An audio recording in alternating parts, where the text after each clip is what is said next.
તો good morning દોસ્તો. હવાર અમને સૂર્યભાઈ ડોર નંબર 1 વાળા મળી ગયા. ये तो लेटेस्ट न्यूज़ है. પછી તો અહીંયા કૂતરા બાંધતા હતા, રમતા હતા, શું કરતા હતા ખબર ન પડી. તમે રમણવાય તો આવી જજો. યસ પછી તો મોટરસાઇકલ લઈને હું તો ભાગ્યો ગોંડલ, કારણ કે જયેશભાઈ ને હું જવાના છીએ રાજકોટ આજે.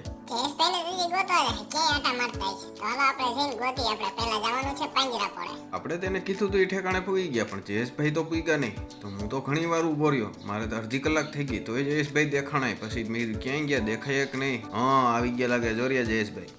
વાતુમાં આપણે ટોલ નાકે પૂગી ગયા ને જયેશભાઈ ની આવી ગઈ કંપની. જયેશભાઈ જો આવો બેરિંગ ને એવું બનાવે ને કેટલા બધા તો માણસો રાખે છે. અમે ગયા ત્યારે તમારું એક મોટરસાઇકલ હતું, અને અહીંયા જો મારું મોટરસાઇકલ હલવાઈ ગયું આખું.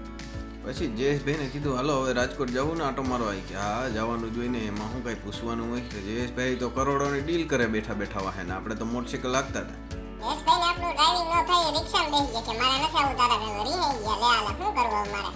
પછી તો અમે સમાધાન કરવા માટે મોટરસાઇકલ ને રિક્ષા મૂકીને અમે તો લિફ્ટમાં બેસી ગયા. અમે આવ્યા હતા સિસોડા જવાના, કેટલાય જાતના સિસોડા હતા. અમને તો અનુકૂળ આવ્યો એનો અમે તો ઓર્ડર દઈને વહી આવ્યા. ભાઈનું નામ અર્જુન પરમાર છે અને નાગેશ્વર ઓર્ગેનાઇઝેશનમાં કામ કરે છે અને પંચર બનાવે છે મશરૂમના, જાપાની ટેકનોલોજીથી. અને આ કરણભાઈ એના ભાઈ છે, મોટા ભાઈ.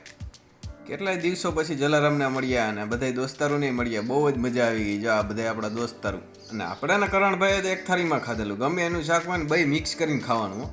ત્યાં તો જલારામ કીધો આવો બેસો ને લચ્છી પીવો. આપણે પી નાખી. આ ટાયરમાં કોઈ શું કામ મારે? ના એ અંદરથી પંચર કરે. કોઈને કરાવવું હોય તો આવી જાય. રાજકોટમાં ટાયર ખોલી અંદરથી પંચર કરતા હોય તો આ એકમાત્ર.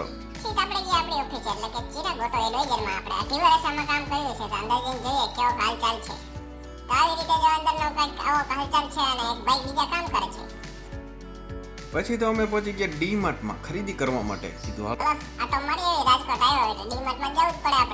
આપણે તો બેગ લઈ લીધું અને આપણે ખરીદી કરવાની 5,000. હા જયેશભાઈ શું જોયું? હા, પનીર ટીકા મસાલા પાલક પનીર કરવાના થયા લાગે. 5 પેકેટ લઈ ગયા. પછી તો અમે ડીમાર્ટથી સીધા છે ને હોટલે જ આવી ગયા. કીધું હવે તો લાગી ભૂખ. અને હોટલ છે આપણે યાર્ડની બાજુમાં માલધારીમાં પહોંચી ગયા ને કૃષ્ણ અને રાધાને જોઈને આપણે મજા આવી ગઈ. તો આપણે એનું શૂટિંગ કરી નાખ્યું. અહીં તો 17 પ્રકારના સંભારા, શાક ને સલાદ ને બધું એવું હતું. તો આપણે એનું શૂટિંગ ઉતારી લીધું.